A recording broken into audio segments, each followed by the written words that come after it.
لله الحمد لله رب العالمين والعاقبة للمتقين والصلاة والسلام على سيد الأنبياء وأشرف المرسلين وعلى آله الطيبين الطاهرين وأصحابه الهادين المهديين.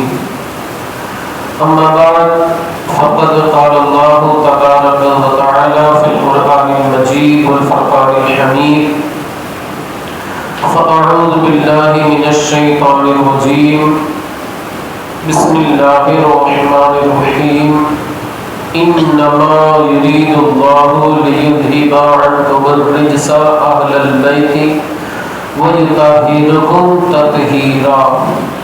آمنت بالله صدق الله مولانا العظيم وبلغنا رسوله النبي الأمين المتين المكين المختار الكريم ونحن على ذلك لمن الشاهدين والشاكرين والذاكرين والحافظين والواصفين والحامدين والحمد لله رب العالمين.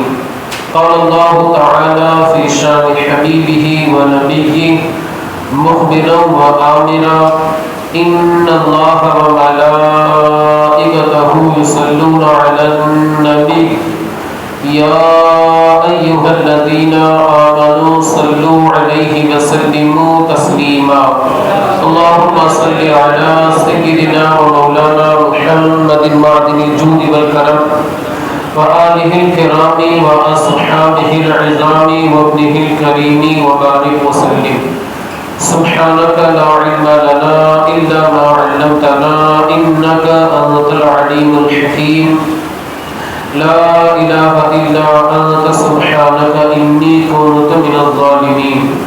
رب اشرح لي صدري ويسر لي أمري واحلل عقدة من لساني يفقهوا قولي. ایک مرتبہ اور نبی اور آل نبی کی بارگاہ میں درود پاک کا نذرانہ عقیدت پیش کریں. اللہم صل علی سیدنا و مولانا محمد معدن الجود والکرم وآلہ الکرام واصحابہ العظام وابنہ الکریم وبارک وسلم. حدیث پاک میں آتا ہے تدارس العلم ساعۃ من اللیل خیر من احیائها، کہ رات میں ایک گھڑی تھوڑی دیر علم حاصل کرنا پوری رات جاگ کر کے عبادت کرنے سے بہتر ہے. دیکھیں فضیلت اللہ کے رسول صلی اللہ علیہ وآلہ وسلم نے کیسے بیان فرمائی کہ رات میں تھوڑی دیر علم حاصل کرنا، اس کی وقت کی کوئی قید نہیں. جیسے شارحین حدیث فرماتے ہیں کہ کچھ وقت ہے جیسے آدھا گھنٹہ، پونا گھنٹہ، 1 گھنٹہ، تو رسول اللہ نے کیا ارشاد فرمایا کہ تھوڑی دیر علم حاصل کرنا یہ اس بندے سے بہتر ہے جو رات میں علم حاصل نہ کرے، جاگ کر کے عبادت کرے. اس کے مقابلے میں اللہ اس علم حاصل کرنے والے بندے کو ثواب زیادہ عطا فرمائے. یہ فضیلت ہے. مگر ہماری سستی اور ہماری کاہلی وغیرہ اللہ تعالیٰ اس سے دور فرمائے. وقت کی پابندی آپ حضرات بھی کریں تو انشاءاللہ لطف بھی آئے گا اور بہت ساری چیزیں چھوٹ نہ جائے آپ سے.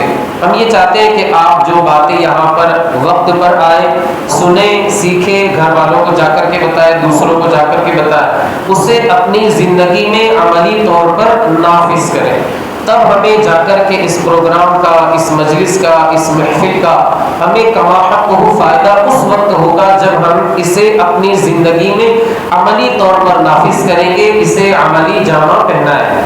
آپ حضرات سے گزارش ہے وقت پر آئے، اور جو آنے والے آ رہے ہیں میری آواز پہنچ رہی ہے تو ان سے گزارش ہے کہ چھوٹے قدم اٹھانے کے بجائے بڑے قدم اٹھائیں. انشاءاللہ اچھی نیت سے آئیں گے، اللہ قدم قدم کے بدلے میں تمہیں ثواب عطا فرمائیں گے انشاءاللہ. تو درود پاک پڑھ لیجیے. اللہم صلی علی سیدنا مولانا محمد معدن الجود والکرم وآلہ الکرام وابنہ الکریم وبارک وسلم. آیت کریمہ کی جو میں نے تلاوت کی اس کے متعلق انشاءاللہ بعد میں گفتگو ہوگی. ابھی میں غسل کا طریقہ، غسل کے واجبات، غسل کی سنتیں اور کہاں کہاں کس موقع پر غسل کرنا سنت ہے اور کن چیزوں سے غسل جو ہے وہ ضروری ہو جاتا ہے، واجب ہو جاتا ہے، وہ میں انشاءاللہ العزیز ابھی بیان کرنے کی کوشش کروں گا۔ سب سے پہلے غسل کے جو فرائض ہیں وہ بیان کروں۔ غسل کے جو فرائض ہیں وہ 3 ہیں ٹوٹل۔ کتنے ہیں؟ 3۔ یاد رکھیں گے انشاءاللہ۔ غسل کے فرائض ٹوٹل 3 ہیں۔ ایک تو کلی کرنا، دوسرا جو فرض ہے وہ ناک میں پانی چڑھانا، تیسرا جو فرض ہے وہ پورے بدن کے اوپر پانی بہانا۔ لیکن آپ اسے، جیسے میں نے اسے ایک سطر کے اندر، ایک لائن کے اندر بیان کر دیا، اس کا یہ مطلب نہیں کہ بہت آسان ہے 5 منٹ میں ہم باہر آ جائیں گے، فارغ ہو جائیں گے، ہمارا غسل ہو جائے گا۔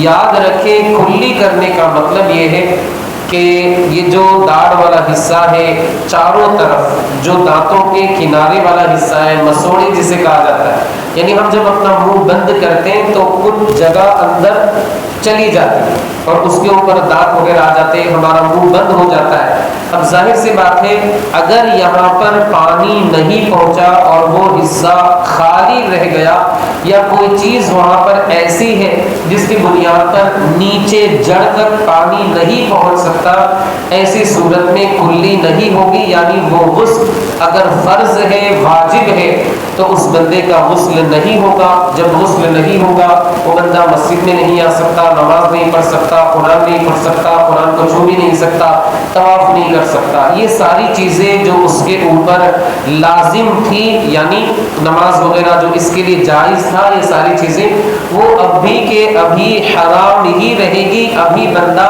اپنے غسل سے کما حقہ بری الذمہ نہیں ہوگا۔ یاد رکھیں کلی کرنے کا مطلب یہ ہے کہ یہ جو حلق کا کنارہ ہے، یعنی ہمارا منہ جہاں پر ختم ہوتا ہے اور حلق کی شروعات ہوتی ہے، یہاں تک پانی پہنچانا ضروری ہے۔ یہ نہیں کہ بس کلی لے کر کے ہلکے سے کلی کر کے پانی باہر کر دیا اور ہو گیا، ایسا نہیں، بلکہ کلی کرنے کا مطلب یہ ہے کہ داڑھ کے دونوں حصے میں، دائیں طرف رائٹ سائڈ، بائیں طرف لیفٹ سائڈ، پورے حصے کے اندر آپ کو پانی پہنچانا ہے۔ اسی طرح دانت کے اندر اگر گوشت یا کھانا وغیرہ، چاول وغیرہ کچھ بھی پھنسا ہوا ہے، اس کو نکال کر کے اس کے نیچے بھی پانی پہنچانا یہ ضروری ہے۔ پانی نہیں پہنچے گا غسل واجب ادا نہیں ہوگا۔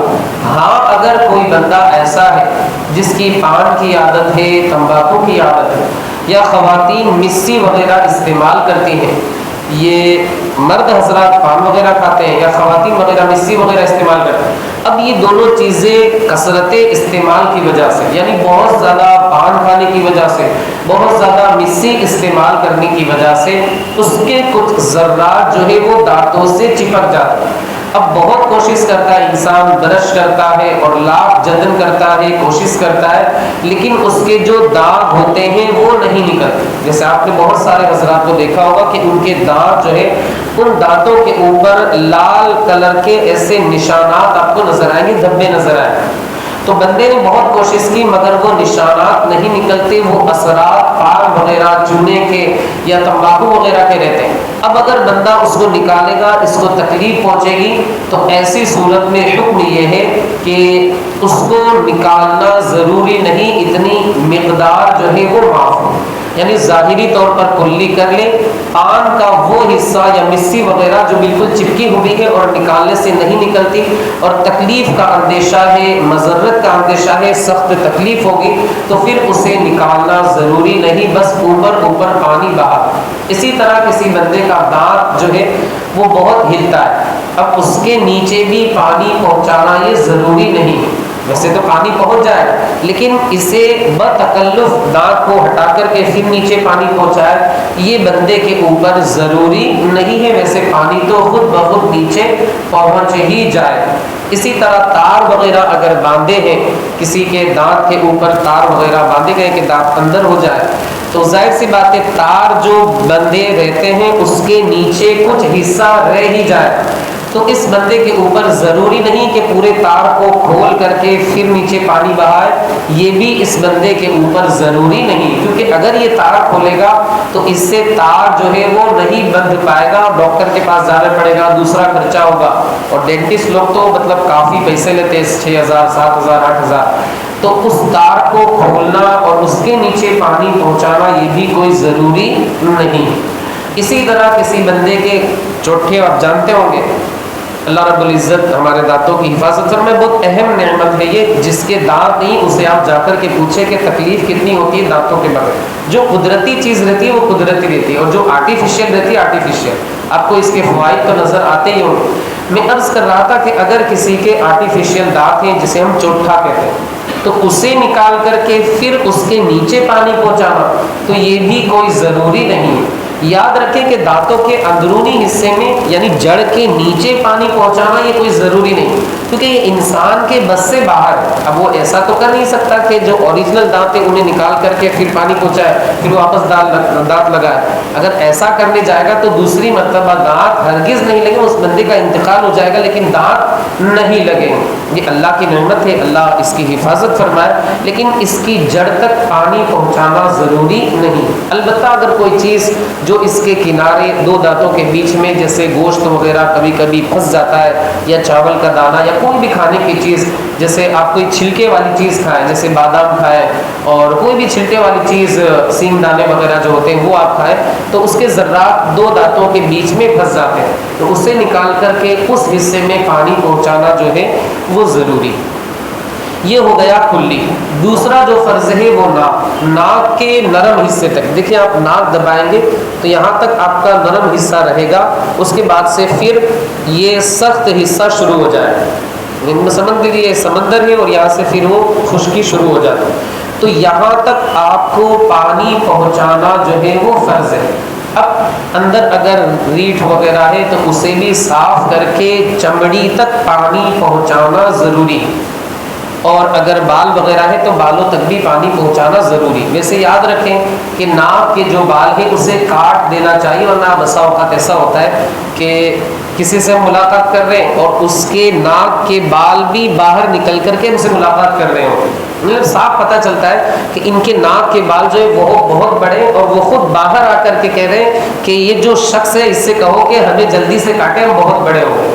تو یہ بھی نظافت میں سے اسلام یہ سکھاتا ہے کہ انسان جو ہے وہ صاف ستھرا رہے۔ اب ظاہر سی بات ہے یہ بندہ جب پانی پیے گا تو وہ ناک کے بال اس پانی کے اندر آئیں، اب جب اس پانی کے اندر اس کی ناک کے بال، یا کبھی کبھی تو ایسے ٹھاکر جیسی مونچھیں رہتی ہیں انسان کے، بالکل پتہ نہیں کیا وہ روب و دبدبا دکھانے کے لیے بڑی بڑی مونچھیں اور ہونٹ وغیرہ بھی اس کے نظر نہیں آتے، تو اسلام جو ہے ایسی مونچھ سے منع کرتا ہے۔ ویسے حضرت عمر فاروق اعظم بڑی بڑی مونچھیں رکھتے تھے، اور کافر کے اوپر رعب دبدبا بنانے کے لیے بڑی مونچھیں رکھنا جائز ہے، لیکن کم از کم یہ ہونٹ کے اوپر والا حصہ ہے، یہ جو سفیدی ہے وہ نظر آنی چاہیے، اس کے اوپر آپ رکھیں کوئی مسئلہ نہیں۔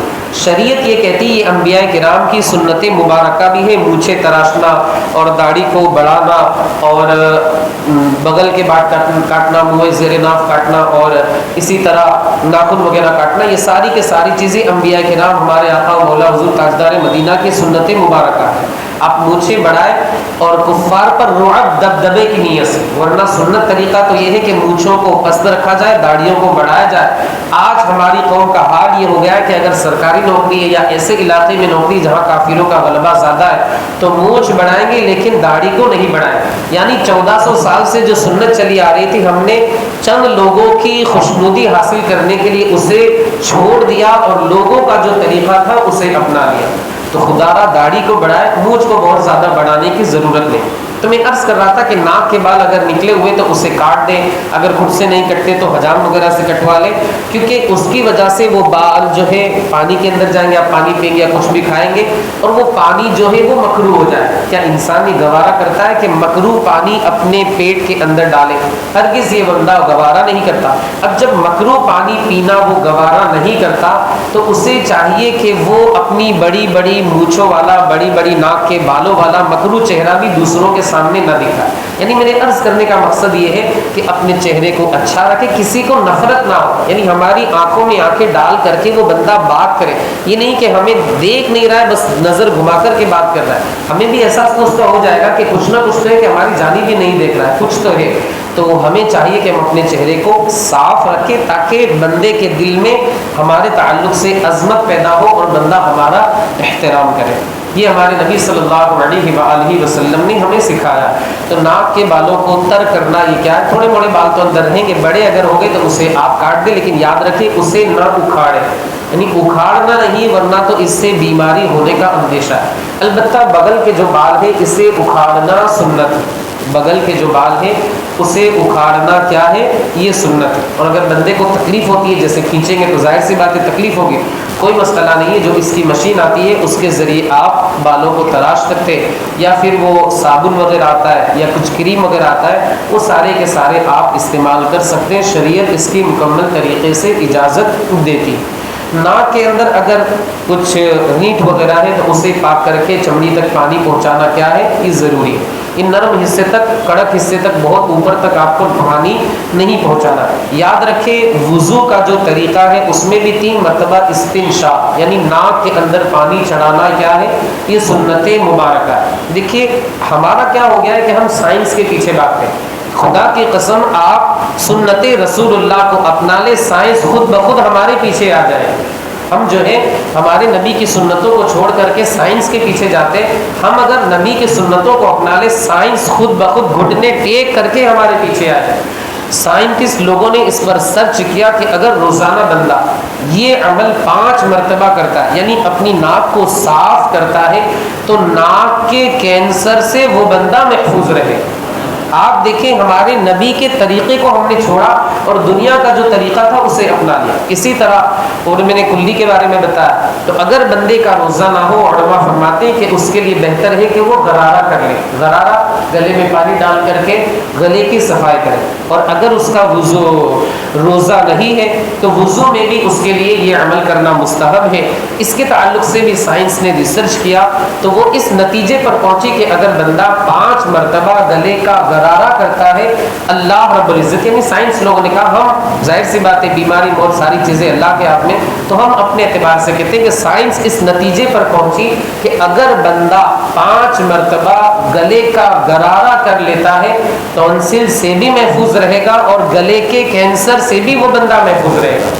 یہ دیکھیں ہمارے آقا مولا حضور تاجدار مدینہ صاحب معطر پسینہ صلی اللہ علیہ وآلہ وسلم کی سنت مبارکہ کو اپنانے کا بندے کو کتنا فائدہ ہوتا ہے. اور اگر بندہ باوضو رہتا ہے, یعنی 5 مرتبہ وضو تو بنانا ہے, اور اس کے علاوہ بھی اس کا وضو اگر ٹوٹ جاتا ہے فوراً وہ بندہ بنا لیتا ہے, یعنی باوضو ہی رہتا ہے, تو سائنس نے ریسرچ کیا, وہ اس نتیجے پر پہنچی کہ اگر بندہ 5 مرتبہ اپنے چہرے کو, ہاتھ کو, پیروں کو دھلتا ہے تو وہ بندہ بلڈ پریشر کا پیشنٹ کبھی نہیں بنے. اگر اس یقین کے ساتھ, اللہ کی رحمت سے امید رکھتے ہوئے اگر اس پر عمل کرتا ہے تو انشاءاللہ وہ بندہ بلڈ پریشر, شوگر وغیرہ کے مرض سے بھی محفوظ رہے گا. اور آپ یاد رکھیں حدیث پاک میں اللہ کے رسول صلی اللہ علیہ وآلہ وسلم نے بلال حبشی کو دیکھا خواب کے اندر کہ وہ جنت میں مصطفیٰ کریم کی سواری سے آگے آگے. اللہ کے رسول صلی اللہ علیہ وآلہ وسلم نے کیا دیکھا, حضرت بلال مؤذن رسول مصطفیٰ کریم کی سواری کے آگے آگے. بیدار ہوئے, حضرت بلال کو بلایا, پوچھا کہ کیا بات ہے, جنت میں تمہارے قدموں کی آہٹ کو میں سن رہا ہوں اور آگے آگے چلتے ہوئے تمہیں دیکھ رہا ہوں, تمہارا کون سا ایسا عمل ہے جس کی بنیاد پر اللہ نے تمہیں یہ مقام اور مرتبہ عطا فرمایا. بلال حبشی عرض کرنے لگے, یا حبیبی یا رسول اللہ, علیک الصلاۃ والتسلیم میں کوئی خاص عمل نہیں کرتا, بس ایک عمل کرتا ہوں. وہ عمل یہ ہے کہ جب بھی میرا وضو ٹوٹ جاتا ہے میں وضو بنا لیتا ہوں, اور جب بھی میں مسجد جاتا ہوں تحیۃ المسجد ضرور پڑھ لیا کرتا ہوں. میرے آقا مصطفیٰ کریم نے فرمایا, بلال تمہارا یہ عمل اللہ کو اتنا پسند آیا کہ اللہ نے تمہیں جنت کے اندر مجھ سے آگے رکھا. یعنی اس کا یہ مطلب نہیں کہ پہلے بلال حبشی جائیں گے پھر حضور صلی اللہ علیہ وسلم تشریف لے جائیں گے, ایسا نہیں. ہمارے حضور کی شان تو یہ ہے کہ حضور صلی اللہ علیہ وآلہ وسلم ہی سب سے پہلے جنت کی زنجیر ہلائیں گے, شفاعت کا دروازہ کھولیں گے. اسے آپ اس مثال کے ذریعے سمجھے کہ بلال حبشی کی قدم جو ہے بلال حبشی کی آہٹ، قدم ان کی سواری پہلے کیوں ہے؟ تو آپ اسے مثال کے ذریعے سمجھے، بلا شبہ بلا تشبیہ و تمثیل آج کے زمانے میں اگر کوئی بندہ بادشاہ ہے، ظاہر سی بات ہے بادشاہ ڈائریکٹ کسی جگہ نہیں جاتا، بلکہ پہلے اس کے سپاہی، اس کے خادمین وغیرہ جاتے اور اسے سجاتے ہیں، تیار کرتے ہیں، یعنی مکمل طریقے سے خدمت کا فریضہ انجام دیتے، پھر بعد میں بادشاہ اندر انٹر ہوتا ہے۔ اس کے باوجود بھی ہوتا یہ ہے کہ بادشاہ پہلے آئے، یہ نہیں کہ خادم پہلے آئے۔ پٹے والا مطلب مثال کے طور پر ہم اپنے زمانے کے اعتبار سے کہیں کہ خادم پہلے آیا، ایسا نہیں، بلکہ بادشاہ پہلے آیا، بلا تشبیہ و تمثیل، بلا شبہ۔ یہ جو مثال ہے میں نے بس سمجھانے کے لیے یہاں پر کہی۔ اللہ کے رسول صلی اللہ علیہ وآلہ وسلم سے پہلے بلال حبشی جو جنت میں جائیں گے وہ انتظام کے لیے خادم کی حیثیت سے جائیں گے، پھر ہمارے آقا مولا حضور تاجدار مدینہ کی سواری آئے گی، کیونکہ ہمارے حضور کی شان یہ ہے جہاں بانی عطا کر دے، بھری جنت ہی با کر دے، نبی مختار کل ہے جسے جو چاہے عطا کر دے، آپ کی اجازت کے بغیر جنت کے دروازے کھل بھی نہیں سکتے۔ تو بلال حبشی کو یہ فضیلت، یعنی اب ظاہر سی بات ہے مصطفیٰ کریم کی جنت کے اندر خدمت کے فریضے کو انجام دینا یہ بھی بہت بڑی بات ہے۔ بلا شبہ یہ بھی وضو ہی کی برکت ہے کہ اللہ نے اپنے نبی کی خدمت پر بھی بلال حبشی ہی کو مامور فرمایا۔ یہ اللہ رب العزت نے وضو کی برکت حضرت بلال حبشی کو عطا فرمائی۔ تو انسان کو چاہیے کہ باوضو رہے، اور دوسرا فریضہ جو میں نے بتایا کہ ناک میں پانی چڑھانا، اور تیسرا جو غسل کا فرض ہے وہ پورے بدن کے اوپر پانی بہانا، سر سے لے کر پیر تک۔ اگر کسی بندے کے بال بہت بڑے ہیں، یعنی اتنے بڑے ہیں کہ وہ بالکل شانے تک پہنچ جاتے ہیں، تو یہ ناجائز و حرام ہے، یہ عورتوں سے مشابہ ہے۔ یاد رکھے زلفیں رکھنا سنت مبارکہ ہے، لیکن اس کی 3 روایتیں ہیں، آدھے کان کی لو تک، یعنی آدھے کان تک، اور یہ کان کی لو تک، یہ دوسری روایت، اور تیسری روایت میں شانے تک۔ یہ 3 روایتیں ہیں، یعنی بندہ شانے تک زلفیں رکھ سکتا ہے، اس کان کی لو تک زلفیں رکھ سکتا ہے، اور نصف کان یعنی آدھے کان تک وہ بندہ زلفیں رکھ سکتا ہے۔ شانے سے نیچے وہ بندہ زلفیں، اس کو پھر زلف نہیں کہا جا سکتا، یہ عورتوں سے مشابہت ہو جائے گی، اور یہ ناجائز و حرام ہے۔ عورتیں نہ مرد کی مشابہت اختیار کر سکتی، نہ مرد عورتوں کی مشابہت اختیار کر سکتے، اسے آپ خاص ذہن کے اندر رکھیں۔ تو اگر بندہ غسل کر رہا ہے، اس کی زلفیں ہیں، تو باندھنے کی تو اجازت نہیں، آپ کو زلفیں جو ہے وہ بھی کھلی رکھنی ہے، لیکن یاد رکھے بڑے بال ہوں گے تو پانی جڑوں تک پہنچانا ضروری ہے۔ یاد رکھے جڑوں تک پانی پہنچانا یہ کیا ہے؟ ضروری ہے۔ یہ نہیں کہ آپ گئے ڈائریکٹ پانی ڈال دیا، تو ایسا اگر آپ کریں گے بدن کا کوئی حصہ خشک رہ جائے گا، سوکھا رہ جائے گا، تو غسل نہیں ہوگا۔ جب غسل فرض ہے نہیں ہوا، اس بندے کی نماز نہیں ہوگی، وہ بندہ گنہگار ہوگا۔ اب جو پورے بدن کے اوپر پانی بہانے کا طریقہ وہ کیا ہے، ابھی میں اس کا طریقہ سنت جو ہے وہ بھی بتاتا ہوں، لیکن بدن پہ پانی بہانے کا طریقہ یہ ہے کہ پہلے دائیں طرف 3 مرتبہ پانی بہائے اس حصے پر، پھر بائیں طرف 3 مرتبہ پانی بہائے، پھر سر سے لے کر پیر تک پورے بدن کے اوپر پانی بہائے۔ یہ آپ خاص خیال رکھیں، اور نہانے میں خاص طور سے یہ جو حصے نیچے رہتے ہیں، جب تک کہ ہم ان کا خاص خیال نہیں رکھیں گے یہ پاک نہیں ہو سکتے، یعنی پانی نہیں پہنچ سکتا۔ جیسے تھوڑی گلے والا حصہ جب تک ہم اسے اٹھا کر کے، ہمارے پاس یا تو بالٹی ہے یا ٹیلی فون والا وہ شاور ہے، اس کے ذریعے ہم شاور کے نیچے ہیں تو ہم ایسے پانی پہنچائیں۔ بہرحال پانی پہنچانے کے لیے ہمیں اسے اٹھانا ہوگا یا پھر ایسے ہاتھ وغیرہ پھیرنا ہوگا، تب جا کر کے پانی پہنچے۔ اسی طرح ہمارا بدل والا حصہ جب تک ہم اسے نہیں اٹھائیں گے پانی نیچے نہیں پہنچے گا، تو اسے اٹھا کر کے پانی نیچے پہنچانا ضروری ہے دونوں طرف۔ اسی طرح ناف جو ہے، ناف کے اندر بھی پانی پہنچانا ضروری ہے، اور ڈائریکٹ پانی پہنچ جائے ایسا نہیں ہو سکتا، تو علماء فرماتے کہ انگلی کے ذریعے ناف کے اندر پانی پہنچائے۔ خاص طور سے خواتین کے لیے ایک مسئلہ یہ بھی ضروری ہے کہ اگر ناک کے اندر وہ سوراخ، کانٹے وغیرہ کے لیے سوراخ ہوتا ہے ان کی ناک کے اندر، اور اسی طرح کان وغیرہ میں زیور، بالی، ایئرنگ وغیرہ پہننے کے لیے سوراخ ہوتے ہیں، ہول وغیرہ ہوتا ہے، یاد رکھیں اسے بھی اتار کر کے اس کے سوراخ میں بھی پانی پہنچانا یہ کیا ہے؟ ضروری ہے۔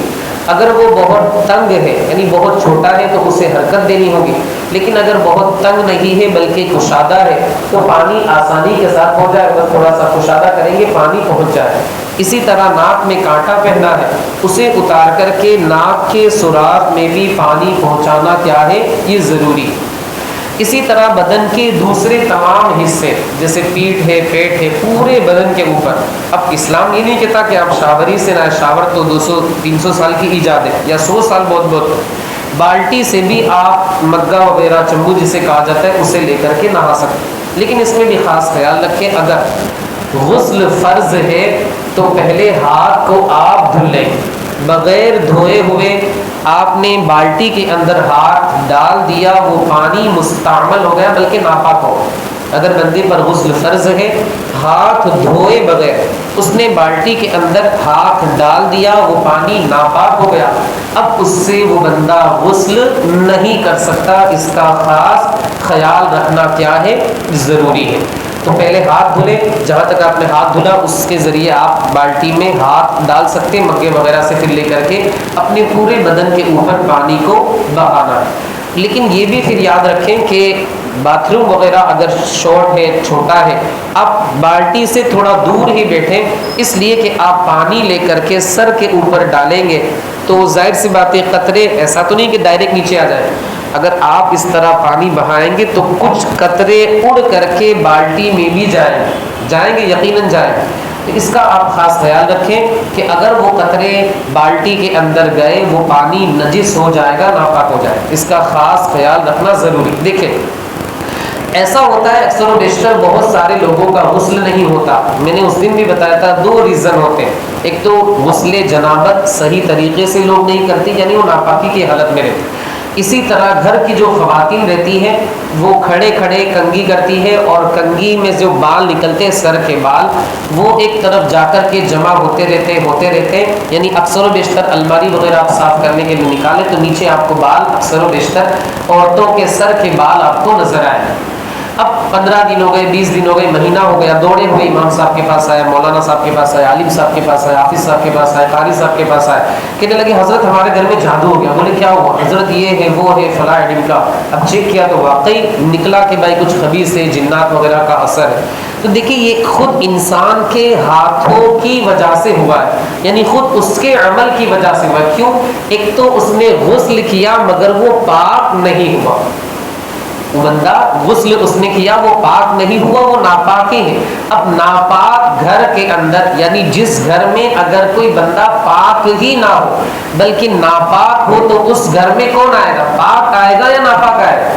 ظاہر سی بات ہے ایسی جگہ تو وہ لوگ تلاش کرتے ہیں۔ اور دوسرا کہ جو خواتین کے بال نکلتے ہیں اسے نکال کر کے باہر کر دینا چاہیے، بلکہ دفنانے کا حکم ہے، مٹی وغیرہ ہٹا کر کے اسے دفنانے کا حکم ہے۔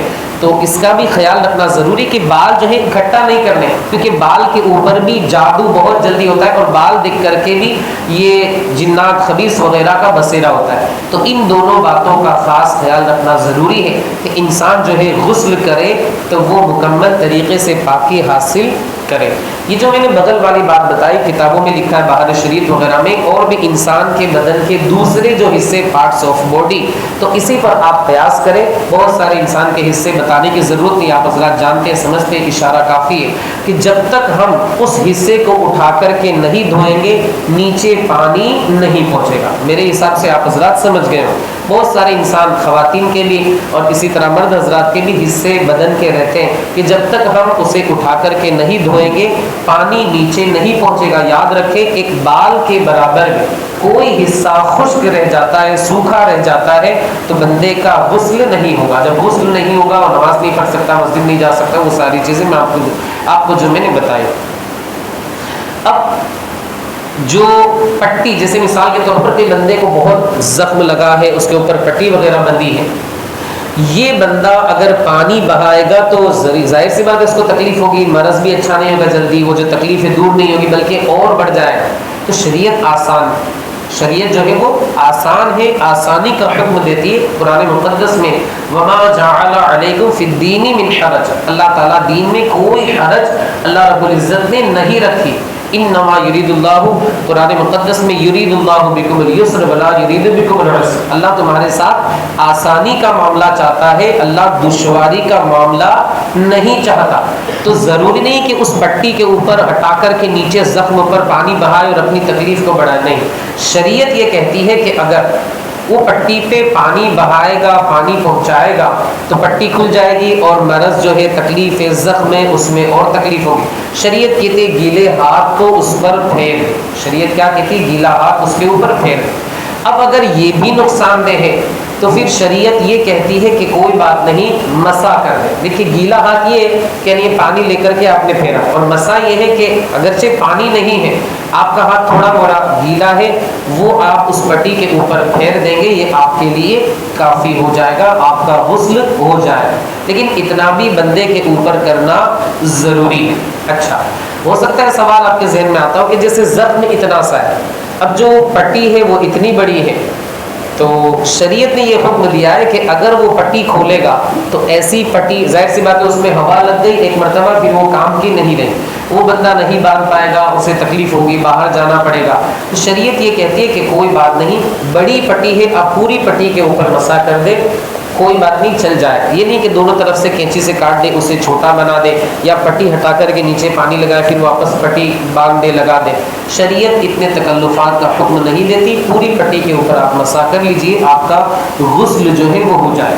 ایک بندہ ہے جسے سردی یعنی زکام جسے کہا جاتا ہے، کھانسی ہے، کف ہے، یا اسے آشوب چشم ہے، اور نکسیر پھوٹنا بھی جسے کہا جاتا ہے، آشوب چشم الگ ہے، نکسیر پھوٹنا الگ ہے، خون وغیرہ نکلتا ہے ناک سے۔ یہ بندہ اگر غسل کرے گا سر کے ذریعے، جیسے اس کے اوپر غسل فرض ہے، غسل اس بندے کے اوپر فرض ہے، اور غسل کے بغیر نماز نہیں پڑھ سکتا، قرآن نہیں پڑھ سکتا، اب یہ بندہ سر کے اوپر پانی بہائے گا تو اس کو نقصان ہوگا، زکام کے اندر اضافہ ہو جائے گا، سردی اور زیادہ بڑھ جائے گی، آشوب چشم جو ہے وہ زیادہ ہو جائے گا، یا دوسرا اس کو مرض ہے، تکلیف ہے، جیسے بہت ساری بیماری ایسی ہوتی ہے کہ پانی کا استعمال کرنے کی وجہ سے وہ بیماری اور زیادہ بڑھ جاتی ہے۔ تو شریعت یہاں بھی بہت زیادہ سختی نہیں کرتی، بلکہ شریعت کا حکم یہ ہے کہ گلے سے وہ بندہ نہا لے اور سر کا گیلے ہاتھ کے ذریعے سر کو پورا کے پورا گھیر دے، یعنی گیلے ہاتھ کا ایک طریقے سے مسا کر لے، اس بندے کا غسل ہو جائے۔ ہاں، اس کا مرض اچھا ہو گیا، بیماری دور ہو گئی، وہ بندہ شفا یاب ہو گیا، صحت یاب ہو گیا، تندرست و توانا ہو گیا۔ اب شریعت یہ کہتی ہے کہ صرف سر کو دھل لے، پورے غسل کو لوٹانا ضروری نہیں ہے۔ یاد رکھیں، اگر کوئی بندہ ایسا ہے کہ جس کو کوئی بیماری ہے، سر سے نہائے گا بیماری بڑھ جائے، کوئی بات نہیں، گلے سے نہا لے، گرم پانی سے نہا لے، لیکن سر جو ہے اس کو دھوئے گا تکلیف ہوگی، تو شریعت یہ کہتی ہے کہ سر کے اوپر بندہ مسا کر لے گیلے ہاتھ کا، اس کا غسل ہو جائے گا۔ جب وہ بندہ اچھا ہو جائے گا، بیماری دور ہو جائے گی، تو صرف سر کو دھل لے، پورے بدن کا غسل کرنا اس بندے کے اوپر ضروری نہیں۔ اسے آپ یاد رکھیں۔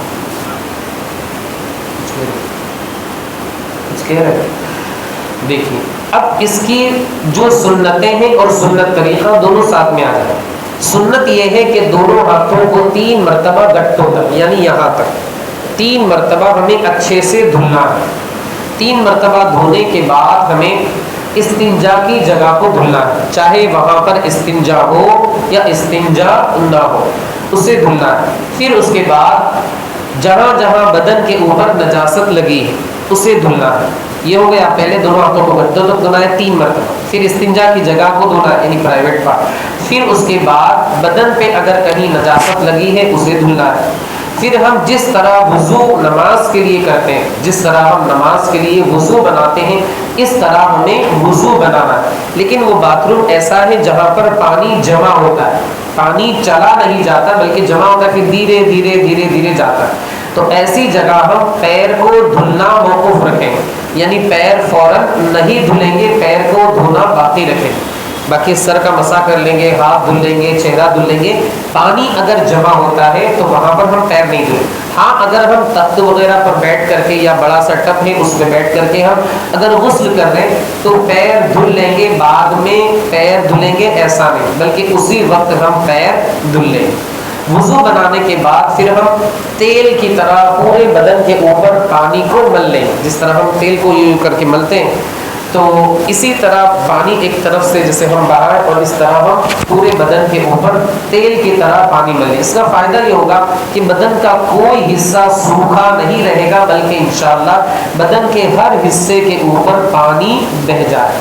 اب 3 مرتبہ دائیں طرف، میں نے آپ کو شروع میں بتایا تھا پانی بہائے 3 مرتبہ بائیں طرف، لیکن دھونے میں پانی بہانے میں خاص خیال رکھیں کہ ہمارا ہاتھ اٹھا کر کے پوری جگہ سارے مقامات پر ہاتھ وغیرہ پھیر کر کے ہم غسل کریں گے اور پانی کو بہائیں، ورنہ تو ہاتھ اٹھا کر کے ہم نے پانی بہا دیا، بہت سارے حصے ایسے رہیں گے جو خشک رہ جائے، پانی ایک مقدار میں ایک لکیر بن کر کے گزر جائے اور بیچ والا جو حصہ ہے وہ خشک رہ جائے۔ ماشاءاللہ اللہ نے ہمیں 2 ہاتھوں سے نوازا ہے، ایک ہاتھ سے پانی بہائے، دوسرے ہاتھ سے دھلیں، یا اگر شاور ہے تو کوئی مسئلہ نہیں ہے، ایک ہاتھ سے ہم اس طرف پھیرے، ایک ہاتھ سے اس طرف پھیرے، 3 مرتبہ ادھر پانی بہانا ہے، 3 مرتبہ ادھر پانی بہانا ہے، اور 3 مرتبہ پورے سر سے لے کر کے پیر تک پورے بدن کے اوپر پانی بہانا ہے۔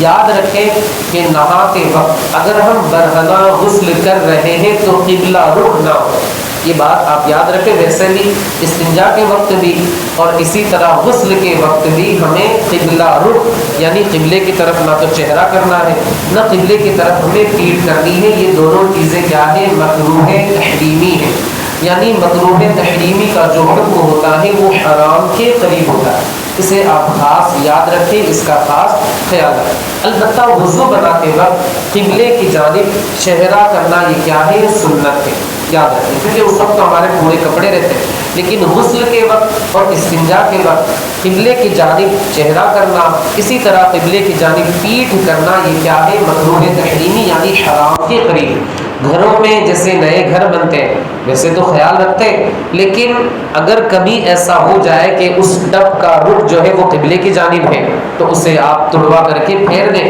ورنہ اکثر و بیشتر ہم نے ایسا دیکھا ہے کہ کچھ لوگوں نے ان کے یعنی مکانات وغیرہ انہوں نے خریدے اور ڈائریکٹ سے یعنی بلڈنگ والوں نے ایسے ہی بنا کر کے دیا تھا، یعنی قبلہ رخ ان کا چہرہ ہوتا تھا استنجا کے وقت، اب ان لوگوں نے کوئی کیئر نہیں کیا، کچھ دھیان نہیں دیا، اس طرف توجہ نہیں دی، تو واقعی ہم نے دیکھا اور سنا کہ ان پر طرح طرح کی مصیبتیں نازل ہونا شروع ہو گئی۔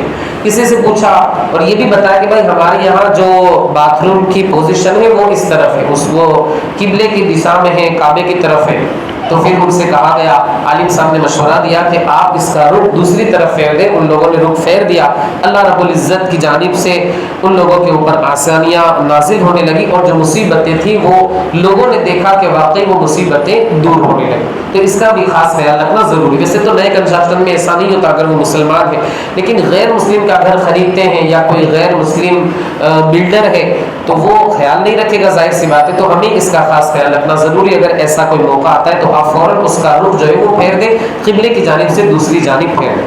اور یاد رکھیں ایک بات اور کہ قبلے کی اپوزٹ سائیڈ ہی میں بیت المقدس بھی ہے، یہ آپ یاد رکھیں، قبلے کی اپوزٹ سائیڈ ہی میں بیت المقدس بھی ہے۔ آپ مسجد قبلتین کی زیارت کریں گے مدینہ منورہ تو وہاں پر ایک تو محراب منبر وغیرہ بنی ہوئی ہے جہاں پر آج کل نماز ہو رہی ہے، وہ قبلے کے رخ میں، اور اپوزٹ سائڈ پہ بھی آپ اگر دیکھیں گے تو ایسے تو ایسے دروازے، لیکن اوپر ان لوگوں نے ایک تصویر وغیرہ بنا کر کے رکھی ہے محراب کی اور منبر وغیرہ، یعنی صرف تصویر ہے، ان لوگوں نے ایک نشانی بنا کر کے رکھی ہے کہ پہلے قبلہ ادھر تھا، ظہر کی نماز تھی یا ایک روایت کے مطابق عصر کی نماز تھی، رسول اللہ کے اوپر وحی نازل ہوئی، فولی وجہ کا شطر المسجد الحرام، محبوب اپنے رخ زیبا کو بیت المقدس سے کعبہ مقدسہ کی جانب پھیر دیں۔ نماز ہی کی حالت میں رسول اللہ نے اپنے رخ زیبا کو، رخ انور کو، رخ والضحیٰ کو نماز ہی کی حالت میں کعبہ مقدسہ کی جانب پھیر دیا۔ دیکھیے آپ اس سے ہمیں پتہ چلتا ہے کہ خدا کی رضا چاہتے ہیں دو عالم، خدا چاہتا ہے رضا محمد صلی اللہ علیہ وسلم۔ یہ بار بار رسول اللہ اپنے چہرے کو اٹھا کر کے آسمان کی جانب دیکھ رہے تھے کہ کعبہ مقدسہ جو ہے وہ قبلہ ہو جائے۔ اللہ رب رب العزت کو یہ عمل پسند آیا اور اپنے محبوب کی مرضی کے مطابق کعبہ مقدسہ کو قبلہ بنا دیا. تو میں جو عرض کر رہا تھا وہ یہ کہ خاص اس کا ہمیں خیال رکھنا ہے، ہمیں کعبہ مقدسہ کا ادب کرنا ہے، احترام کرنا ہے. نہاتے وقت اور اسی طرح استنجا کے وقت بات چیت وغیرہ نہیں کرنی، اور اس وقت کوئی کھانے وغیرہ کی چیز بھی استعمال نہیں کرنی، کیونکہ یہ ساری چیزیں کیا ہے؟ مکروہ. ہاں اگر مجبوری ہے تو پھر کوئی مسئلہ نہیں، جیسے انسان تولیہ بھول گیا یا پھر پانی وغیرہ ختم ہو گیا تو اب اندر سے آواز لگا کر کے وہ کہہ سکتا ہے کہ بھائی جا کر کے کوک چالو کر دو، پانی چالو کر دو وغیرہ، یعنی مجبوری میں بات کرنے کی اجازت. یا پھر کوئی حادثہ وغیرہ ہو گیا کہ جیسے کوئی بندہ اندر پھسل گیا، گر گیا، اب وہ چلا کر کے باہر بولا کہ اللہ تعالیٰ ایسے حادثات سے محفوظ رکھیں. اگر مجبوری ہے تو پھر بات کرنے کی، کسی کو پکارنے کی اجازت، لیکن بغیر مجبوری کے تو بات کرنا، کسی کو پکارنا، یہ کیا ہے؟ مکروہ. اگر کوئی بندہ جیسے سوئمنگ پول ہے، اگر وہ 10x10 کا ہے یا اس سے زیادہ ہے، وہ بندہ جنبی ہے یعنی اس کے اوپر غسل فرض ہے، وہ بندہ سوئمنگ پول کے اندر گیا اور بالکل ڈبکی لگا کر کے اس نے مکمل اپنے پورے بدن کو اس میں ڈبا دیا، لیکن وہ جو پورا سوئمنگ پول ہے، وہ جو پول تالاب جو ہے وہ 10x10 یا اس سے زیادہ کا ہے، تو وہ بندہ پاک ہو جائے گا، لیکن ایسا کرنا منع ہے. کیوں؟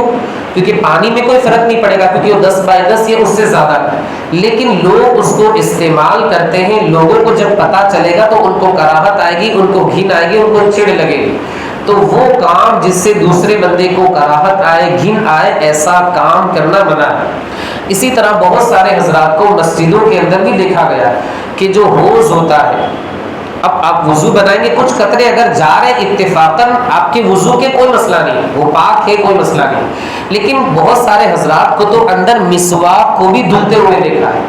حوض کے اندر خود اپنی آنکھوں سے میں نے بھی دیکھا ہے، بہت سارے حضرات مسواک کو حوض کے اندر دھلتے ہیں، اور بچے وغیرہ تو کلی کرتے، خیر وہ تو بچے نہ سمجھ ہیں، لیکن بڑے حضرات کو بھی خیال نہ رکھتے ہوئے دیکھا ہے کہ اکثر و بیشتر وہ بہت زیادہ جھک کر کے اپنے چہرے کو دھلتے کہ ان کے چہرے کا مبارک پانی حوض کے اندر جاتا ہے. حوض ناپاک نہیں ہوگا، اس کا پانی پاک ہی رہے گا، لیکن ایک بندہ دیکھے گا تو اس کو کراہت آئے کہ بھائی آپ جب پیچھے ہے، کافی جگہ ہے، پانی جانے کے لیے جگہ بھی بنائی، نالی بھی بنائی، اب تھوڑا سا پیچھے ہٹ کر کے اپنے آپ کو تھوڑی سی تکلیف دے کر کے اب دوسروں کا خیال رکھیں، کیونکہ دوسرا انسان دیکھے گا اس کو کراہت آئے گی اور اس کی طبیعت کو ناگوار گزرے. اسی طرح بہت سارے لوگ اس کے اندر مسواک کو دھلتے ہیں، تو آپ اللہ نے آپ کو ماشاءاللہ ہاتھ سے نوازا ہے، اس کا استعمال آپ کب کریں؟ آپ ہاتھ میں پانی لے کر کے، چلو میں پانی لے کر کے مسواک کو باہر دھلیں. تو ان ساری چیزوں کا خیال رکھنا ضروری ہے. بہت سارے حضرات اس کا خیال نہیں رکھتے، خاص اس کا خیال رکھنا کیا ہے؟ ضروری ہے.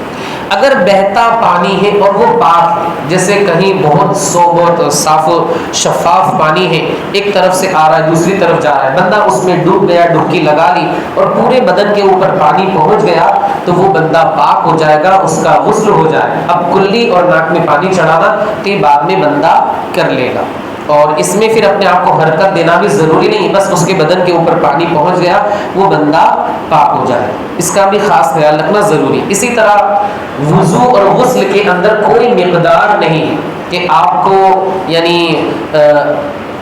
کیا کہتے ہیں اسے 1 ملی لیٹر کے اندر آپ کو یہ کرنا ہے، وضو کرنا ہے، اور 1 بالٹی کے اندر آپ کو نہانا ہے. ایسی شریعت کی جانب سے کوئی حد نہیں.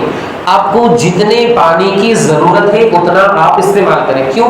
کیونکہ اگر ایک مقدار متعین کر دی جائے کہ 1 بالٹی سے آپ کو نہانا ہے، اب ایک بندہ ہے جو انتہائی موٹا ہے، اس کی داڑھی گھنی ہے، اس کے بال گھنے ہیں، وہ بندہ 1 بالٹی کے اندر نہا لے، چھوٹی سی بالٹی ہے، ایسا کیسے ممکن ہے؟ تو شریعت کی جانب سے کوئی حد نہیں. البتہ شریعت ہر معاملے میں، چاہے وہ پانی کا معاملہ ہو، چاہے پھر کھانے کا معاملہ ہو، کوئی بھی چیز ہو، ہر چیز کے اندر شریعت فضول خرچی سے روکتی ہے. اگر آپ کا کام 2 بالٹی سے چل جا رہا ہے تو 4 بالٹی استعمال کرنے سے انسان پرہیز کرے.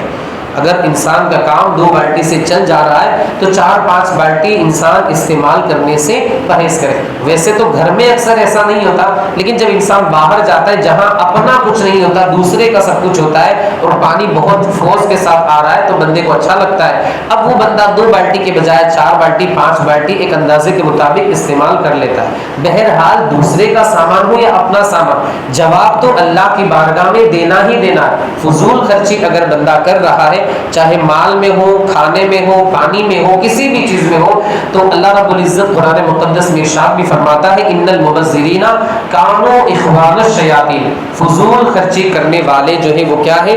شیطان کے بھائی ہے۔ کیا انسان یہ گوارا کرے گا کہ شیطان کا بھائی بنے؟ تو اسے چاہیے کہ وہ پانی میں، کھانے میں، پیسوں میں، کسی بھی چیز میں فضول خرچی وغیرہ نہ کرے۔ اب غسل کن چیزوں سے واجب ہوتا ہے؟ ایک تو آپ جانتے ہیں، دوسرا احتلام، اگر بندہ سویا ہوا ہے، اٹھا دیکھا کہ قطرے وغیرہ ہے تو اس بندے کے اوپر غسل واجب ہو جائے، یا بندہ جاگ رہا ہے، شہوت کی حالت میں منی کا اخراج ہوا تو اس بندے کے اوپر غسل واجب ہو جائے۔ لیکن یاد رکھیں وہ بندہ بہت کمزور ہے، کسی وزن دار چیز کو اٹھاتا ہے کہ اس کو احتلام ہو جاتا ہے، یعنی منی نکل جاتی ہے، یا پھر وہ بندہ بلندی کے اوپر سے گرا اور اس کو منی کا اخراج ہو گیا، اس بندے کے اوپر غسل واجب نہیں۔ غسل منی نکلنے سے اس وقت واجب ہوتا ہے جبکہ شہوت کے ساتھ نکلے۔ اگر بغیر شہوت کے منی نکلی اس بندے کے اوپر غسل واجب نہیں ہوگا، لیکن بہتر یہ ہے کہ وہ بندہ غسل کر لے۔ کیوں؟ کیونکہ غسل نہیں کرے گا اس کو وسوسہ رہے گا، اس کو وسوسہ رہے گا کہ یار میں پاک ہوں ناپاک ہوں۔ بہتر یہ ہے کہ وہ بندہ غسل کر لے۔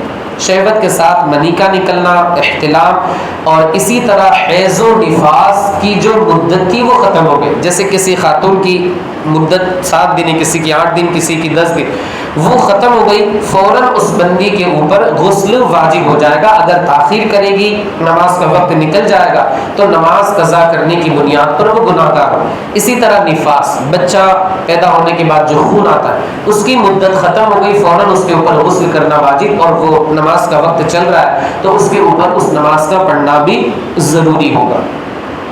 اب غسل کن چیزوں کے وقت سنت ہے؟ تو آپ تو جانتے ہوں گے 2-4۔ ایک تو جمعہ کے دن غسل کرنا سنت، عید الفطر کے دن غسل کرنا سنت، عید اضحیٰ یعنی قربانی کے دن غسل کرنا سنت، اسی طرح عرفہ کے دن غسل کرنا یہ کیا ہے؟ سنت ہے۔ اللہ تعالی ہم سب کو میدان عرفات میں غسل کرنا نصیب فرمائے۔ تو عرفے کے دن غسل کرنا یہ کیا ہے؟ سنت۔ 4 ہو گئے، جمعہ، عید الفطر، عید اضحیٰ، میدان عرفات یعنی عرفے کے دن۔ ویسے عرفے کے دن ہم چاہے یہاں ہو چاہے مکہ مکرمہ میں ہو، کہیں پر بھی ہو، عرفے کے دن غسل کرنا یہ کیا ہے؟ سنت ہے۔ اور 5واں جو ہے احرام باندھتے وقت، اب وہ چاہے عمرے کا احرام ہو یا حج کا احرام۔ الحمدللہ آپ میں سے بہت سارے حضرات نے عمرے کا احرام تو باندھ ہی لیا ہوگا، اللہ تعالی ہم سب کو حج کا احرام باندھنے کی توفیق عطا فرمائے۔ تو یہ 5 موقع ہیں، جمعہ، عید الفطر، عید اضحیٰ، یوم عرفہ اور احرام، چاہے وہ عمرے کا ہو چاہے حج کا ہو، ان 5 موقعوں پر غسل کرنا یہ کیا ہے؟ سنت مبارکہ ہے، حضور صلی اللہ علیہ وآلہ وسلم کی سنت ہے۔ اور غسل مستحب کب ہے؟ تو اس کے تعلق سے ہے کہ مزدلفہ میں، اسی طرح مسجد حرام میں حاضری کے وقت، جیسے آج کل تو فرسٹ فلور پہ جا سکتے ہیں آپ، حاضری آپ کو دینی ہے، اس وقت غسل کرنا یہ کیا ہے؟ مستحب۔ اسی طرح حضور صلی اللہ علیہ وآلہ وسلم کے روضے پر مواجہ شریف میں آپ سلامی پیش کرنے کے لیے، دعا کرنے کے لیے، اپنی التجائے ہے اسے پیش کرنے کے لیے جا رہے ہیں، اس وقت غسل کرنا یہ کیا ہے؟ مستحب ہے۔ اور اس وقت نیا لباس اگر ہو سکے تو سفید رنگ کا، اور ہو سکے تو عمامہ وغیرہ زیب تن کر کے، خوشبو لگا کر کے، سرما لگا کر کے، اسمت نام کا جو سرما آتا ہے جس کا ذکر حدیث پاک میں، اسے لگا کر کے آپ مصطفیٰ کریم کی بارگاہ میں حاضری دی۔ اللہ تعالی ہم سب کو یہ سعادت بھی عطا فرمائے۔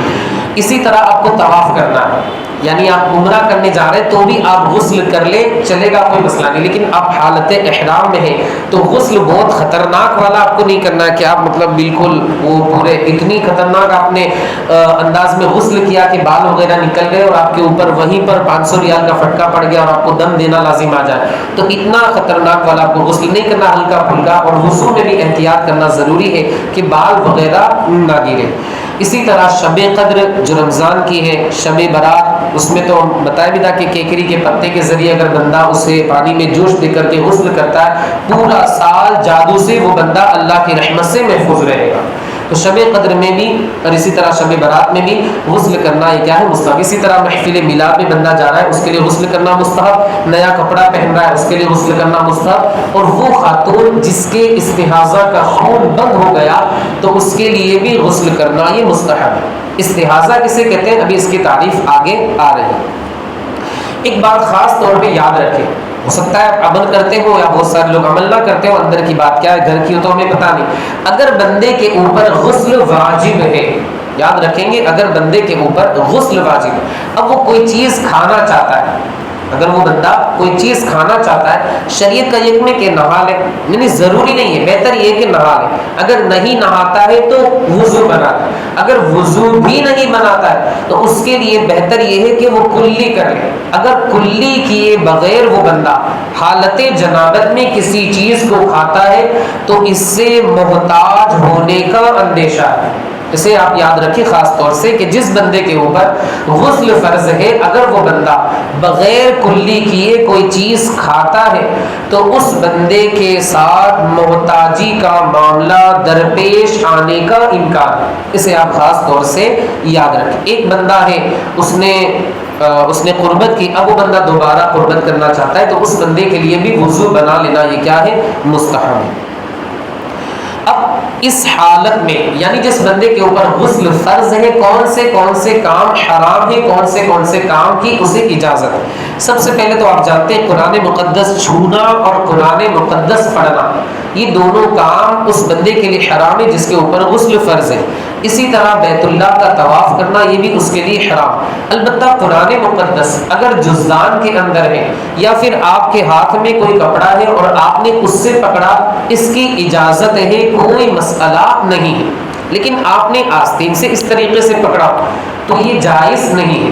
یا پھر ایک کپڑا آپ کے بدن پر ہے، یعنی اس کپڑے کا ایک کونا، ایک حصہ آپ کے بدن کے اوپر ہے، کاندھے کے اوپر، اور دوسرا کونا آپ نے اس قرآن مقدس کے ذریعے پکڑا، یعنی دیکھیے جیسے یہ اس طریقے سے آپ نے یہ پکڑا تو اس کی بھی اجازت نہیں، یعنی ہمارے بدن سے اس کا تعلق نہیں ہونا چاہیے۔ اب یہ رومال ہے، یہ الگ ہو گیا، آپ یوں پکڑ سکتے ہیں، لیکن اگر وہ شال وغیرہ ہے، چادر وغیرہ ہے، اس کا ایک حصہ یہاں ہے ایک حصہ یہاں ہے، اس طریقے سے آپ نہیں کر سکتے۔ آپ کو پکڑنا ہے تو آپ پورا سا اسے پورا الگ کر دیجیے۔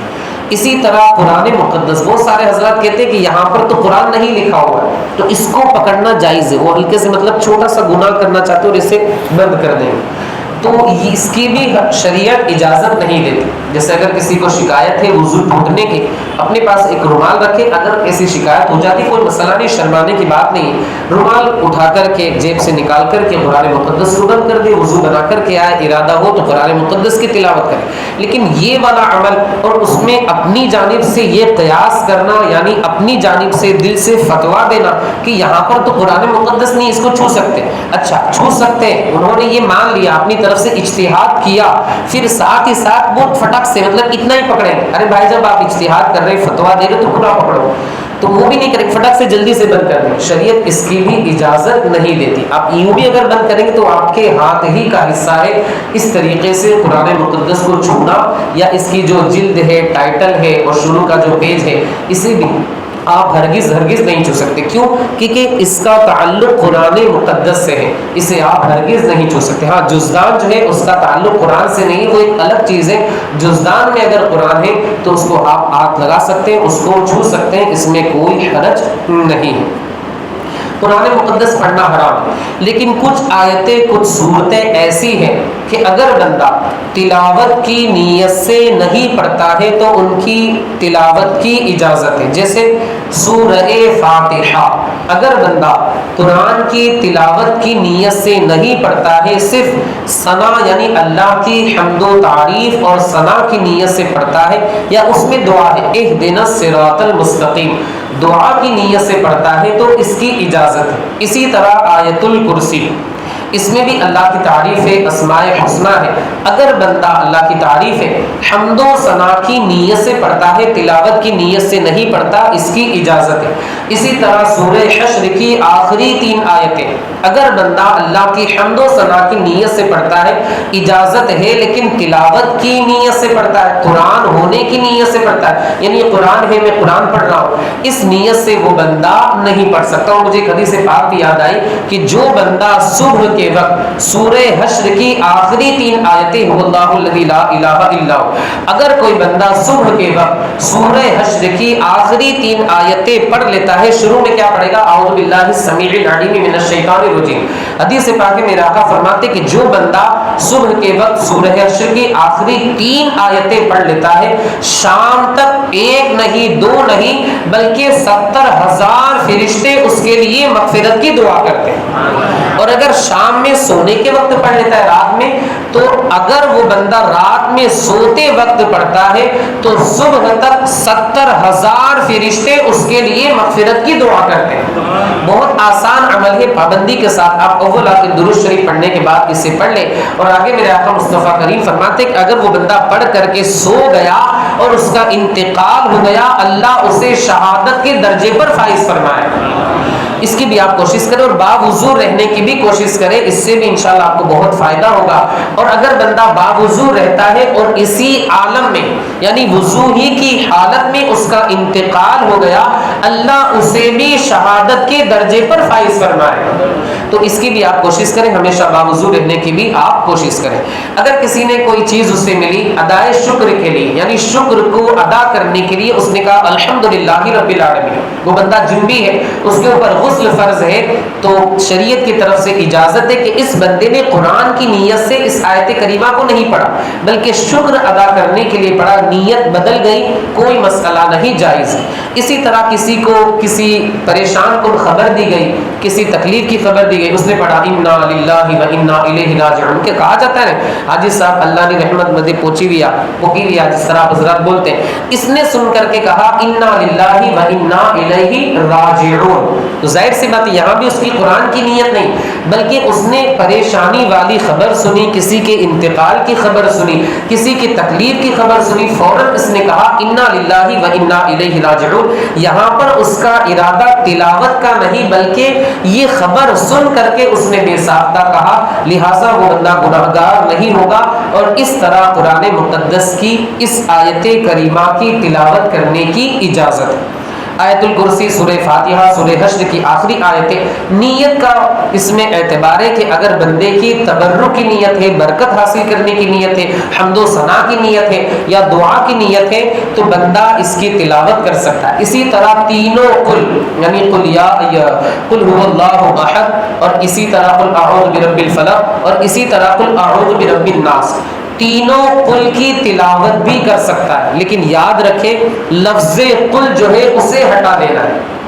آپ کیا پڑھیں گے؟ هو اللہ احد اللہ الصمد، یہاں پر قرآن کو بدلنا نہیں، صرف آپ جو ہے قل کو ہٹا کر کے هو اللہ احد اللہ الصمد لم یلد ولم یولد ولم یکن له کفوا احد، اور آگے بڑھے اعوذ برب الفلق من شر ما خلق، کیونکہ علماء فرماتے ہیں کہ اگر بندہ قل کے ساتھ پڑھے گا تو اگرچہ وہ قرآن کی نیت نہیں کرے گا لیکن اس کا قرآن ہونا متعین ہو جائے گا، یعنی آپ لفظ قل کے ساتھ پڑھیں گے اور آپ ثنا کی نیت کریں یا دعا کی نیت کریں تو بھی وہ قرآن ہی ہوگا، یہاں پر وہ نہیں چلے گا جو آپ نے سورہ فاتحہ میں پڑھا، جو ارادہ کیا۔ لفظ قل کو ہٹا کر کے آپ سورہ اخلاص کی تلاوت کر سکتے، لفظ قل کو ہٹا کر کے سورہ فلق کی تلاوت کر سکتے، لفظ قل کو ہٹا کر کے آپ سورہ ناس کی بھی تلاوت کر سکتے۔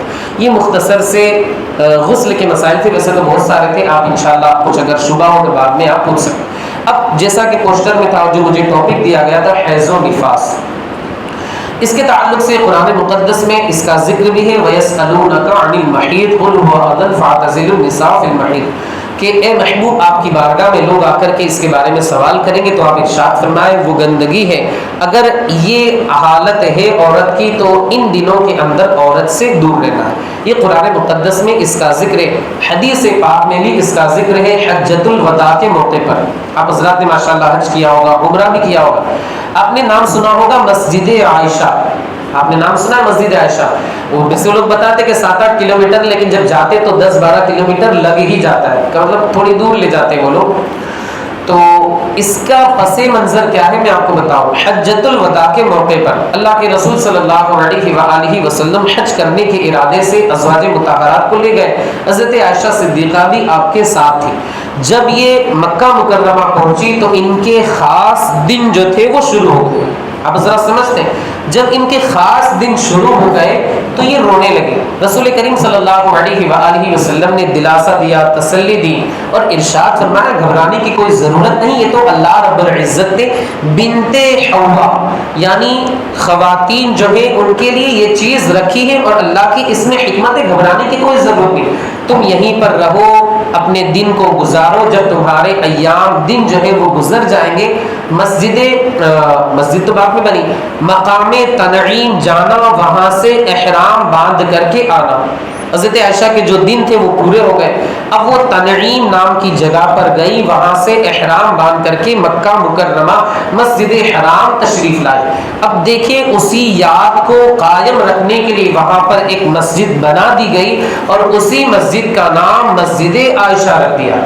جو ہم مسجد سے عمرہ کرتے ہیں، مسجد عائشہ والا عمرہ، تو یہ وہی حضرت عائشہ صدیقہ نے وہاں سے عمرے کا حج کا احرام باندھا تھا، اس لیے اس جگہ کو مسجد عائشہ، یعنی مسجد کا نام مسجد عائشہ، اور وہ جو جگہ تھی اس کا نام تنعیم تھا۔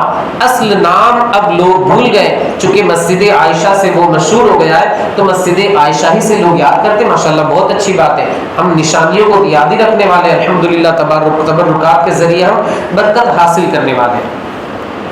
اچھا ایک بات خاص یاد رکھیں، میں اس کی تعریف بھی بتاتا ہوں، ڈیفینیشن اس کا کیا ہے۔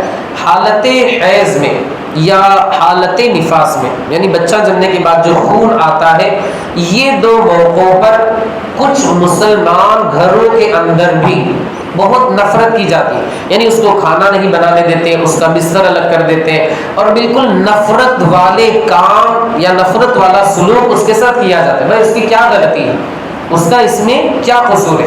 تو خدا را یہ غیر مسلموں کا طریقہ ہے، شریعت اس کی ہرگز اجازت نہیں دیتی۔ حدیث پاک میں تو یہاں تک آتا ہے، حضرت عائشہ صدیقہ فرماتی کہ میں مخصوص ایام میں رہتی، یعنی میں حالت حیض کے اندر رہتی، میں اگر کسی برتن سے دودھ نوش کرتی، رسول اللہ برتن کے اسی حصے سے دودھ نوش کیا کرتے جس حصے سے میں نوش کیا کرتی۔ آپ دیکھیں، یعنی حضرت عائشہ برتن کے اسی، یعنی جس حصے سے دودھ کو پیا کرتی تھی، رسول اللہ برتن کے اسی حصے سے آپ بھی دودھ کو پیا کرتے تھے۔ آج کل کیا کیا جاتا ہے کہ دور کر دیا جاتا ہے۔ حدیث پاک آپ دیکھیں، ہمارے رسول اللہ کی سیرت دیکھیں، سنت دیکھیں، طریقہ کار دیکھیں۔ پھر حضرت عائشہ فرماتی کہ بسا اوقات ایسا ہوتا کہ میں کوئی ہڈی وغیرہ کا گوشت نوچ کر کے کھاتی، پھر رسول اللہ اس ہڈی کو لیتے اور جس جگہ سے میں گوشت کھاتی تھی، رسول اللہ بھی اسی جگہ سے گوشت تناول فرماتے تھے۔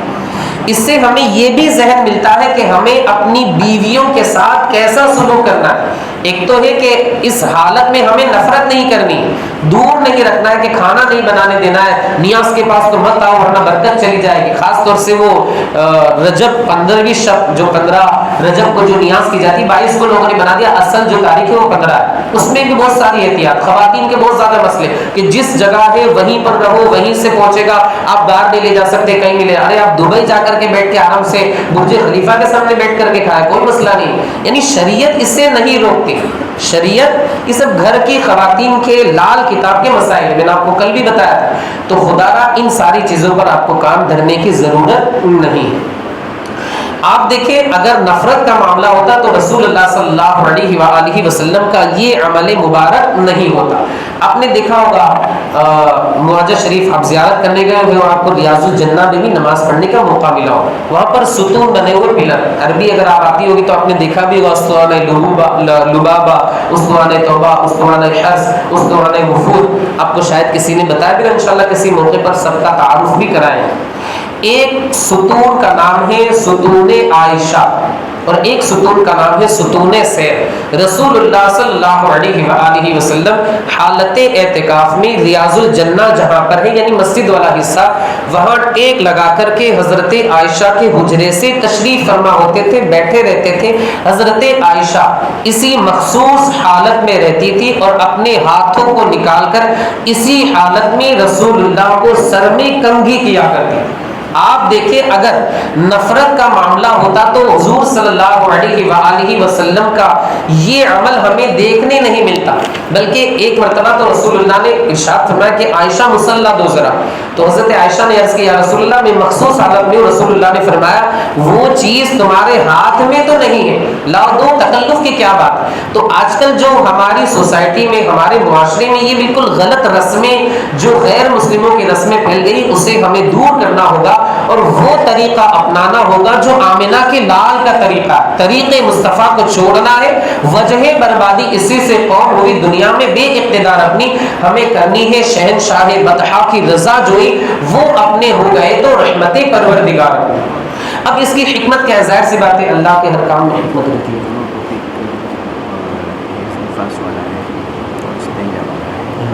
پانچویں رات کو لے جائیں کبھی بہت لمبا نہیں ہو جائے، اس کا الگ سے طبقہ بنا دیں گے اور پورا یہ ٹاپک اور جو اس دن کا ہے وہ تھوڑا کور کر لیں۔ آپ کیا فرماتے ہیں؟ ٹھیک، 5 منٹ میں ختم کریں۔ ٹھیک ہے، وقت جو ہے وہ 12 بجنے والے ہیں، تو آپس میں مختصر میں 5-7 منٹ میں اپنی گفتگو کو ختم کر دوں۔ درود پاک پڑھ لیجیے، اللہم صلی علی سیدنا مولانا محمد وعلی آلہ وصحبہ۔ بس اس کی ایک حکمت بتا دوں اور 2-3 باتیں عرض کر دوں، وقت کی پابندی کرنے کی کوشش کروں گا۔ اس کی حکمت کیا ہے؟ دیکھیے اللہ رب العزت نے عورت کے جسم میں پہلے ہی سے کچھ خون جو ہے وہ اضافے کے ساتھ رکھا ہے، یعنی ایکسٹرا خون اس کے بدن میں بنتا ہی رہتا ہے۔ اب وہ خون حیض کے ذریعے باہر آتا ہے۔ اس کی حکمت کیا ہے؟ کیونکہ یہ جب لڑکی بڑی ہوگی اور بھاری پیر سے ہوگی، یعنی پریگننسی وغیرہ کا معاملہ ہوگا، اب ظاہر سی بات ہے اس کے پیٹ میں جو دوسرا بچہ رہے گا، جان دوسری جو رہے گی، اس کی غذا کا معاملہ کہاں سے ہوگا؟ تو یہی خون دودھ کے اندر یا یہی خون غذا کے اندر ٹرانسفر ہو کر کے اس کی غذا کا حصہ بنے، اس بچے کی غذا کا حصہ بنے۔ اب جب وہ بچہ پیدا ہوگا تو یہی حیض و نفاس، حیض کا خون دودھ کی شکل اختیار کر کے اس بچے کی غذا بنے گا، اور وہ بچہ جب پیدا ہوگا تو اسی کو دودھ کی شکل میں ماں کے ذریعے اپنے پیٹ کے اندر داخل کرے گا۔ یہی وجہ ہے، حضرات جانتے بھی ہوں گے کہ جب پریگننسی کا معاملہ رہتا ہے تو اس کو حیض کی شکایت نہیں رہتی۔ اسی طرح جب بچے کے دودھ پینے کا زمانہ رہتا ہے تو اسے یہ حیض نہیں آتا۔ کیوں؟ کیونکہ یہی اس کے بچے کی غذا کا سبب بنتا ہے، اسی میں تبدیل ہو جاتا ہے۔ اس بنیاد پر اللہ رب العزت نے حکمت کے لیے بطور حکمت اسے رکھا ہے عورتوں کے ساتھ، تو یہ اللہ رب العزت کی جانب سے حکمت ہے۔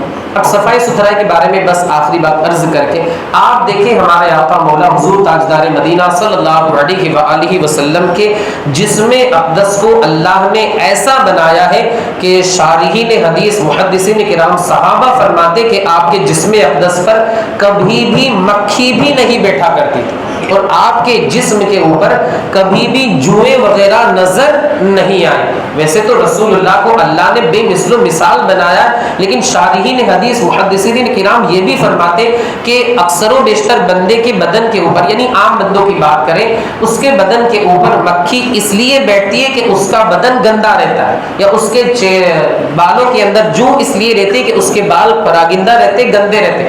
اللہ رب العزت نے اپنے نبی کو صاف ستھرا پاکیزہ بنایا ہے، اس بنیاد پر یہ ساری چیزیں ہرگز آ ہی نہیں سکتے۔ اللہ نے تو اپنے نبی کے جسم اقدس کو ایسا بنایا ہے کہ اس کا سایہ بھی زمین کے اوپر نہیں پڑتا تھا۔ میرے امام فرماتے تو ہے سایہ نور کا، ہر عضو ٹکڑا نور کا، سائے کا سایہ نہ ہوتا ہے نہ سایہ نور کا۔ اللہ نے اپنے نبی کو ایسا بنایا، اور مصطفیٰ کریم صلی اللہ علیہ وآلہ وسلم کا جسم ایسا طیب و طاہر تھا کہ ہمیشہ آپ کے جسم اقدس سے خوشبوئیں آیا کرتی تھی۔ وہ امام فرماتے نا کیا مہکتے ہیں مہکنے والے، بو پہ چلتے ہیں بھٹکنے والے، اور واللہ جو مل جائے میرے